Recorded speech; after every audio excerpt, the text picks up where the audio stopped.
কই মাছের এই রেসিপিটা এতটা মজার হয় যে শুধুমাত্র এই এক পদ দিয়েই এক প্লেট ভাত আমি খেয়ে নিতে পারি। তো আমার পরিবারের সবারই কিন্তু কই মাছের এই রেসিপিটা খুব বেশি পছন্দ, তাই প্রায় সময় আমার এই রেসিপিটা করা হয়ে থাকে। এই রেসিপিটা তৈরি করার জন্য আমি এখানে মিডিয়াম সাইজের 4 পিস কই মাছ নিয়ে নিয়েছিলাম। তো এটা কিন্তু চাষের কই মাছ। তো আমি এখানে পরিমাণ মতো হলুদের গুঁড়া এবং লবণ দিয়ে কই মাছটার সাথে খুব ভালোভাবে একটু মেখে নেব মশলাটাকে। এ পর্যায়ে কিন্তু আপনি যদি 10 মিনিটের মতন একটু ম্যারিনেট করে রাখেন তাহলে খুব বেশি ভালো হয়, অথবা ম্যারিনেট না করলেও চলবে।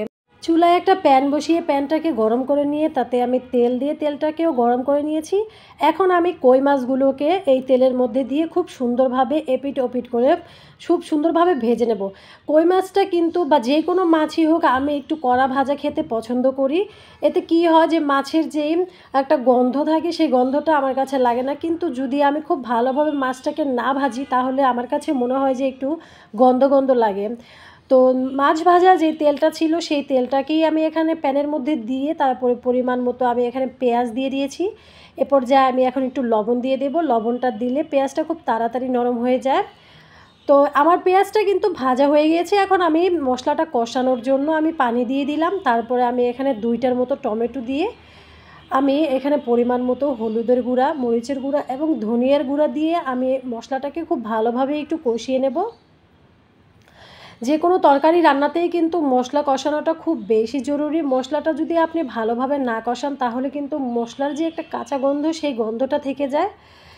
তো আমি যে কোনো ভুনার তরকারিতে আমি টমেটোটাকে এইভাবেই ব্যবহার করি যেন টমেটোটা গলে যায় সম্পূর্ণ মশলার সাথেই, টমেটোটা যেন মিশে যায়। আমি উপরে রান্নার পরে উপর দিক থেকে টমেটোটা খেতে পছন্দ করি না। আমি আগে থেকেই টমেটোটাকে গলিয়ে তারপরে আমি রান্নাটা করতে পছন্দ করি। তো আমার কিন্তু মশলাটা এইভাবে আমি খুব ভালোভাবে কিন্তু কিছুক্ষণ কষিয়ে নিয়েছি। এখন আমার মশলাটা কষানো হয়ে গিয়েছে। তো এখন আমি ভেজে রাখা কই মাছগুলোকে দিয়ে দেব।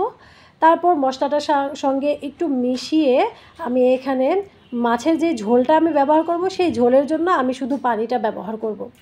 এইখানে কিন্তু আমার মাছটা আগে থেকেই কিন্তু খুব ভালোভাবে কুক হয়ে গিয়েছে ভাজার কারণে।